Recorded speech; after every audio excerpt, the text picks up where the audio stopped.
Hello friends, तो physics यानी कि भौतिक विज्ञान में हम लोग इलेक्ट्रिक पोटेंशियल यानी कि वैद्युत विभव को डिस्कस कर रहे थे। और इसके पहले हम लोगों ने इलेक्ट्रिक पोटेंशियल के बेसिक डेफिनेशंस, उसके कुछ डेरिवेशंस, जो चैप्टर के इंपोर्टेंट डेरिवेशंस थे उनको देखा। और आज हम लोग इस चैप्टर के कुछ टॉपिक्स जो कि जनरली आपको नॉर्मल 1 नंबर या 2 नंबर पूछे जाते हैं या फिर जिनकी वजह से आपको न्यूमेरिकल्स करने में आसानी होती है, उन सब टॉपिक्स के बारे में डिस्कस करने वाले हैं। सबसे पहले हम लोग बात करते हैं कि अगर हम लोगों ने वोल्टेज का फॉर्मूला पढ़ा V = 1/4 पाई एप्सिलॉन नॉट के Q अपॉन R, ये हमने वोल्टेज का फॉर्मूला पढ़ा हुआ है ना। अगर यहाँ पे वोल्टेज बहुत सारे हों, यानी कि यहाँ पे हम बात करें कि हमारा चार्ज यहाँ पे Q अपॉन R तो था, लेकिन अगर हम बात करें इस पॉइंट पे निकालना और एक Q1 है यहाँ से R1 डिस्टेंस पे, Q2 यहाँ पे R2 डिस्टेंस पे, Q3 है R3 डिस्टेंस पे, तब यहाँ पे टोटल जो हमारे पास वोल्टेज है वो क्या निकलेगा। तो हम क्या करेंगे, इसके लिए V1 निकालेंगे, इसके लिए V2 निकालेंगे, इसके लिए V3 निकालेंगे और तीनों को ऐड कर देंगे। तो V की वैल्यू हो जाएगी V1 plus V2 plus V3, यानी कि 1/4 पाई एप्सिलॉन नॉट के Q1 upon R1 plus 1/4 pi epsilon not के Q2 upon R2 plus 1/4 pi epsilon not के Q3 अपॉन R3। और अगर ये प्लस माइनस में हो, कुछ माइनस में कुछ प्लस में, तो यहाँ पे माइनस, जैसे मान लीजिए Q3 माइनस का था तो यहाँ माइनस लग जाएगा, या फिर होगा कि यहाँ माइनस लग जाएगा, यहाँ से हटा के आप यहाँ भी लगा सकते हैं। इस केस में क्या हो जाएगा, V = 1/4 पाई एप्सिलॉन नॉट के बाहर ले लेंगे, बचेगा Q1 plus R1 plus Q2 upon R2 minus Q3 upon R3। इस तरीके से आप बहुत सारे अगर वोल्टेज बहुत सारे चार्जेस दिए हैं और किसी पॉइंट पे आपको वोल्टेज निकालना है तो आप इस तरह से निकाल सकते हैं। ये पहला कॉन्सेप्ट है जो कि आपको एग्जाम जो क्वेश्चंस है यानी कि न्यूमेरिकल्स है उसमें बहुत ज्यादा हेल्प करेगा। दूसरा कॉन्सेप्ट आता है समविभव पृष्ठ यानी कि इक्विपोटेंशियल सरफेस। इक्विपोटेंशियल सरफेस या फिर समविभव पृष्ठ, वैसा पृष्ठ या वैसा सरफेस जहां पे वोल्टेज इक्वल हो। तो मैंने आपको पहले ही बताया था, जब वोल्टेज इक्वल होगा तो ना तो करंट इस तरफ जाएगा ना करंट उस तरफ जाएगा, यानी कि डेल्टा V = 0। ऐसा पूरा एरिया जहां पे डेल्टा V = 0 हो वो हमारा समविभव पृष्ठ कहलाता है। अगर आपको 1-2 नंबर में क्वेश्चन पूछा जाता है या फिर आपसे न्यूमेरिकल में कहीं पे इस तरह से दिया जाता है तो उसका मतलब क्या होता है। तो अब हम मान लेते हैं कि ये पॉइंट है, यहाँ पे Q चार्ज है, Q चार्ज है, प्लस हो सकता है माइनस हो सकता है। अब आपको पता है इससे R डिस्टेंस पे अगर हम बात करें तो वोल्टेज होगा V = 1/4 पाई एप्सिलॉन नॉट के Q अपॉन R। अगर हम R पॉइंट इस तरफ ले लें यहाँ पे, तो यहाँ पे भी वोल्टेज सेम होगा, यानी कि इस पॉइंट पे और इस पॉइंट पे वोल्टेज क्या है, सेम है। सिमिलरली अगर R डिस्टेंस हम इस तरफ ले लें तब भी हमारा वोल्टेज क्या होगा, सेम होगा। यहाँ पे भी R डिस्टेंस ले लें तब भी हमारा वोल्टेज सेम होगा, यानी कि ये पॉइंट जो है ये समविभव पृष्ठ के पॉइंट है, समविभव पृष्ठ के पॉइंट है, समविभव पृष्ठ नहीं है ये। लेकिन अगर हम इसको एक सर्किल इस तरीके से खींच दें जिसकी रेडियस R हो, क्योंकि ये सर्किल अच्छा नहीं बना है लेकिन आप मान के चलिए कि सर्किल है जिसकी रेडियस R है। यहाँ पे थोड़ा सा अगर मैं इसको गोल कर दूं इस तरीके से, ठीक है, जो भी बना है, यहाँ पे अगर हम बात करें तो हर एक पॉइंट पे डिस्टेंस कितनी है, R। हर एक पॉइंट पे डिस्टेंस कितनी है, R। तो इस पूरे सर्किल में किसी भी पॉइंट पे इन दो पॉइंट के बीच का डिफरेंस कितना होगा, वोल्टेज 0, क्योंकि जितना V यहाँ है उतना ही यहाँ है। तो अगर हम घटाएंगे तो डेल्टा V कितना हो जाएगा, 0। तो ऐसे किसी भी पॉइंट को हम ले लें तो वहां पे क्या होगा, वोल्टेज जो है वो इक्वल्स रहेगा, जिसको हम बोलते हैं समविभव पृष्ठ या इक्विपोटेंशियल सरफेस। समविभव पृष्ठ यानी कि पूरे पृष्ठ पे, हम बात इसके अंदर की नहीं कर रहे हैं। अब यहाँ पे ध्यान रखना है, हम इस गोले की बात नहीं कर रहे हैं, हम सिर्फ इस जो रिंग बन रही है या फिर R में अगर 3 डायमेंशनल गोला भी बना ले, यानी कि इस तरीके को भी R डिस्टेंस पे ले जाए, यानी कि R डिस्टेंस पे 3D में कहीं भी ले जाए, तो वहां पे जो इसका वोल्टेज होगा वो फिक्स होगा, इक्वल होगा। तो उस पूरे को बोलेंगे हम लोग समविभव पृष्ठ या इक्विपोटेंशियल सरफेस। आई थिंक ये आपको 2 कॉन्सेप्ट क्लियर हो गए होंगे। अब हम लोग बात करते हैं कि किसी भी चालक का जो वैद्युत विभव क्या होता है। तो अगर हम 2 चालक ले लें, 2 चालक यानी कि यहाँ पे कंडक्टर की बात हो रही है। मान लीजिए एक चालक है ये वाला, छोटा हो बड़ा हो उससे कोई फर्क नहीं पड़ता, एक चालक है ये वाला। अब अगर हम इन दोनों को पास में रख दें, इन दोनों को हम क्या करें, पास में रख दें, तो एक का वोल्टेज ज्यादा होगा एक का कम होगा। तो ज्यादा वोल्टेज से जो चार्ज है वो कम वोल्टेज वाले की तरफ प्रवाहित होगा। तो इसी कॉन्सेप्ट को हम कहते हैं यहाँ पे। और एक प्रवाहित कब तक होगा, इसको एक एग्जाम्पल से समझते हैं कि एक हमारे पास ये बर्तन है ना, उसमें पानी यहां तक भरा हुआ है ना, ये पानी यहां पर भरा हुआ है। एक ये बर्तन है, छोटा हो या बड़ा हो उससे कोई फर्क नहीं पड़ता, लेकिन उसका मान लीजिए इसको बड़ा मान लेते हैं, कोई दिक्कत नहीं, छोटा मानेंगे तब भी नहीं। इसमें पानी इतना भरा हुआ है। अब हमने क्या किया, एक पाइप लिया और इन दोनों को यहां पे इस तरीके से मिला दिया। इस तरीके से मिला दिया तो होगा क्या कि इसमें पानी ऊपर तक भरा है तो इसमें से पानी घटता जाएगा और इसमें पानी बढ़ता जाएगा, इसमें पानी घटता जाएगा, इसमें पानी बढ़ता जाएगा। एक पोजीशन ऐसी आएगी कि जब दोनों का पानी इक्वल लेवल पे होगा। जब इक्वल लेवल पे होगा तो ना पानी इधर से इधर आएगा ना इधर से इधर जाएगा। सेम कंडीशन यहां पे भी होती है। अगर हम दो चालक ले लें, दो कंडक्टर ले लें, उनको आपस में चिपका के रख दे तो क्या होगा, एक तरफ से चार्ज दूसरी तरफ तब तक बहेगा जब तक दोनों पे चार्ज इक्वल नहीं हो जाता। तो ये कॉन्सेप्ट अगर आपसे क्वेश्चन पूछा जाता है यानी कि आवेशित चालक का वैद्युत विभव क्या होगा, ये उस बात पर डिपेंड करता है कि वो दूसरे चालक के साथ किसी चालक का वैद्युत विभव उसकी वह वैद्युत अवस्था है जिससे यह पता चलता है कि किसी चालक से जोड़ने पर आवेश किस दिशा में प्रवाहित होगा। जैसे कि यहाँ पे इसका वोल्टेज अगर 0 है और इसका वोल्टेज हाई है तो आवेश जाहिर सी बात इस तरफ को प्रवाहित होगा। तो ये कॉन्सेप्ट आपका छोटा सा कॉन्सेप्ट था जिसके बारे में आपको पता होना चाहिए। हालांकि ये एग्जाम में रेयरली पूछा जाता है, ना के बराबर पूछा जाता है, लेकिन आपको इसका कॉन्सेप्ट पता होना चाहिए। और इसके बाद एक और कॉन्सेप्ट आता है विभव प्रवणता, यानी कि पोटेंशियल ग्रेडियंट, या फिर यूं कहें कि विभव प्रवणता और वैद्युत क्षेत्र की तीव्रता में संबंध। तो अगर विभव प्रवणता की बात की जाए तो किसी भी पॉइंट पे जो किसी भी दो बिंदुओं के बीच में जो डेल्टा वी है, मान लीजिए एक चार्ज है Q है ना, इसकी वजह से इस पॉइंट पे r डिस्टेंस पे वोल्टेज होगा V1। इससे थोड़ी दूर यानी कि डेल्टा x, मान लीजिए इसको ये डिस्टेंस x थी और इसके बाद डेल्टा x डिस्टेंस पर एक पॉइंट और है, यहां पे V2 होगा या फिर इन दोनों का डिफरेंस हम कहें डेल्टा V होगा।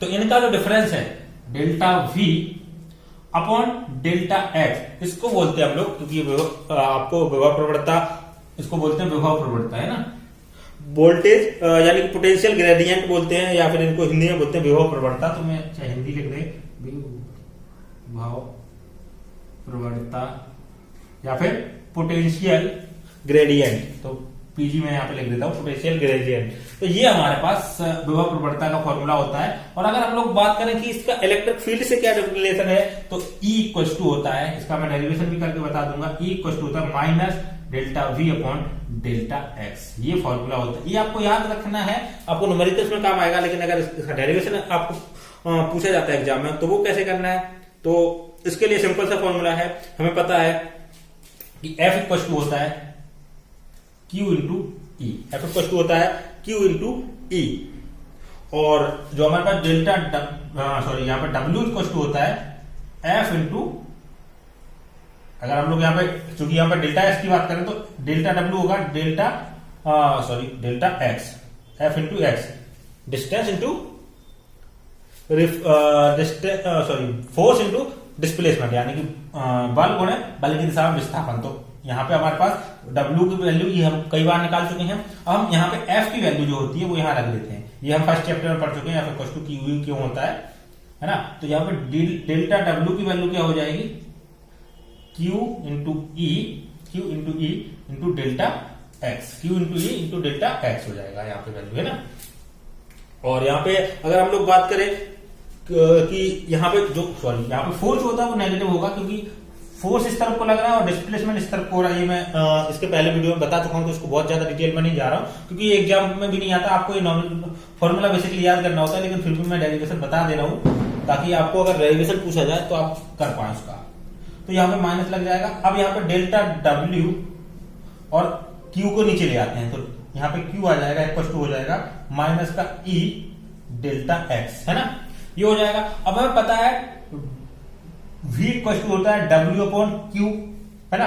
तो डेल्टा V इक्वल टू होगा delta W upon delta Q, यानी कि delta W upon delta Q बराबर क्या हो जाएगा, डेल्टा V। तो यहां पे मैं रख देता हूं सीधे सीधे डेल्टा V, ठीक है। Delta V equal to minus E delta x, है ना। तो डेल्टा एक्स को इसके नीचे ले आता हूं तो E की वैल्यू हो जाएगी minus E equal to delta V upon delta x.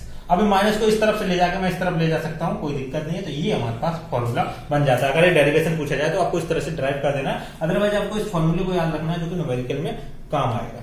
तो ये हो गया आपका विभव प्रवणता। अब यहाँ पे दो कॉन्सेप्ट और रह जाते हैं। सबसे पहला कॉन्सेप्ट कि अगर हम लोग बात करें, एक कॉन्सेप्ट और यहाँ पे मैं इसी वीडियो के साथ कंप्लीट कर देता हूं ताकि नेक्स्ट वीडियो ना बनाना पड़े उसके लिए, है ना, कि अगर हम लोग बात करें कि एक समान विद्युत क्षेत्र है, एक समान वैद्युत क्षेत्र है इस तरीके से। तो एक इलेक्ट्रॉन अगर हम लोग यहां से गुजारे, इलेक्ट्रॉन को इस तरफ को भेजे, इलेक्ट्रॉन ई, तो उसका पथ जो होगा वो कैसा होगा? तो वो पथ जो होगा वो परवलयाकार होगा, यानी कि वो इस तरीके से जाएगा। अब इस तरह से क्यों जाएगा? क्योंकि देखिए यहां तक तो कोई दिक्कत नहीं थी, यहां तक हम जैसे भेज रहे थे भेज चला जाएगा, है ना। जैसे इस इलेक्ट्रिक फील्ड के अंदर आएगा तो इस पे इलेक्ट्रॉन पे चार्ज कैसा होता है? नेगेटिव। तो नेगेटिव होगा, तो नेगेटिव पे फोर्स इलेक्ट्रिक फील्ड की कौन सी दिशा में लगता है? उल्टी दिशा में। तो यहाँ फोर्स किस तरफ को लगने लगेगा? यहां से इस तरफ को फोर्स लगने लगेगा। अब जा कहां रहा था? वो इस तरफ को जा रहा था, तो आगे तो बढ़ेगा लेकिन फोर्स इस तरफ को लग रहा है तो थोड़ा सा झुकता हुआ जाएगा। जैसे जैसे आगे बढ़ेगा फोर्स की वजह से झुकता हुआ जाएगा और ये इस तरह से कर्व बनाता हुआ जाएगा। इसका डेरिवेशन भी होता है, लेकिन डेरिवेशन बहुत कम पूछा जाता है, इसलिए मैं डेरिवेशन को बहुत ज्यादा डिटेल में नहीं दे रहा हूं। लेकिन अगर डेरिवेशन आपको निकालना है तो हमें पता है एफ इक्वल टू होता है ई, क्योंकि यहाँ पे एफ इक्वल टू होता है क्यू ई, है ना। ई इसका इलेक्ट्रिक फील्ड है, यहाँ पे क्यू की जगह क्या आ जाएगा? क्योंकि इलेक्ट्रॉन है तो ई स्मॉल ई इलेक्ट्रॉन, इसके लिए आ जाएगा ई, ठीक है। अब हमें पता है ए बराबर होता है एफ इक्वल टू होता है एम ए, तो ए बराबर हो जाएगा एफ अपॉन एम। तो यहां पे हम क्या कर देंगे? इसको रख देंगे एफ की जगह रख देंगे एम ए, तो यहां पे रख दिया m a equal to e capital E, है ना। एफ की जगह रख दिया एम ए, तो ए की वैल्यू हो जाएगी। अब मैं इसको बहुत जल्दी जल्दी बता रहा हूं, तो अगर आपको इसको अच्छे से समझना है तो आप वीडियो को स्लो मोशन में या फिर दोबारा से रिपीट करके देख सकते हैं। वैसे ये बहुत ज्यादा एग्जाम में नहीं आता, इसलिए मैं इसको कंप्लीट कर दे रहा हूं। E capital E upon m, है ना। अब हम लोगों ने गति के 3 समीकरण पढ़े हुए थे, जो हमारे पास गति के 3 समीकरण थे। v equal to u plus a t, पहला था v equal to u plus a t, है ना। पहला ये कॉन्सेप्ट था। दूसरा था s equal to u t plus half a t square,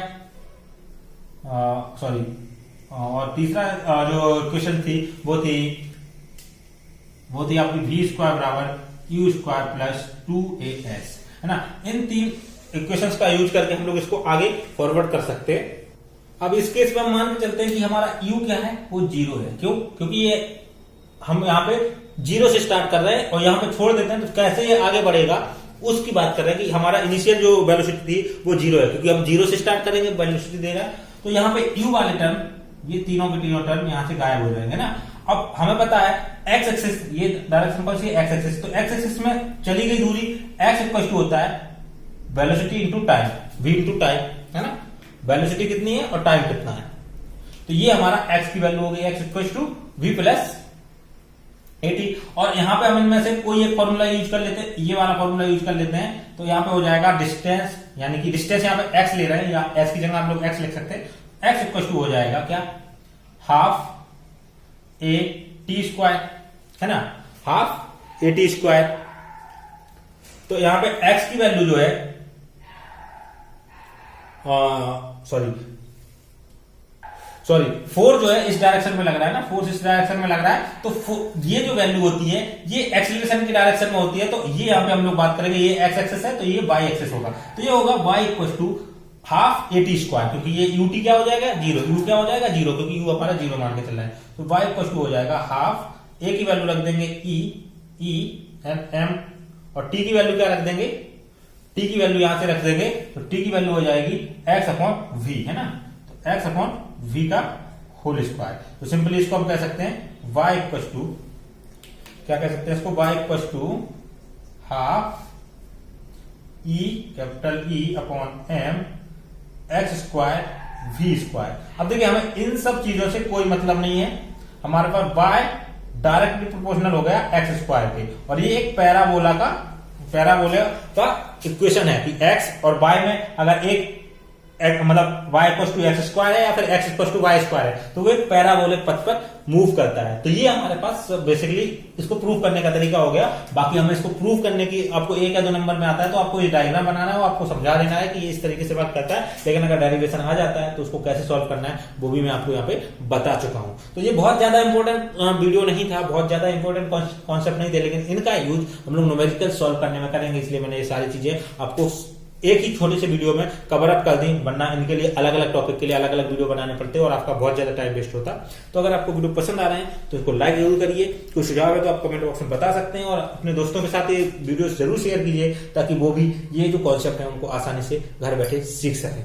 next video में हम लोग इसका सबसे इंपॉर्टेंट पार्ट देखेंगे इस पूरे चैप्टर में कि एक जो द्विध्रुव होता है, डायपोल होता है, उसको घुमाने में कितना कार्य करना पड़ता है, तो उसको हम लोग नेक्स्ट वीडियो में देखेंगे। अगर आपको इसके नोट्स चाहिए फिजिक्स 1 या फिजिक्स 2 के, तो आप नीचे डिस्क्रिप्शन में एक एंड्रॉइड ऐप का लिंक है, ऑल इन वन सॉल्यूशन, तो वहां पे आपको नोट्स भी मिल जाएंगे। इसके अलावा बाकी कंटेंट, वीडियो, ऑडियो सब कुछ वहां पे मिल जाएगा, तो आप उसको इंस्टॉल कर सकते हैं। एंड्रॉइड के लिए अवेलेबल है, गूगल प्ले स्टोर पर भी आपको मिल जाएगा, या फिर आप नीचे डिस्क्रिप्शन में लिंक पे क्लिक करेंगे तो आपको आसानी से मिल जाएगा। तो मिलते हैं नेक्स्ट वीडियो पे। Thank you for watching.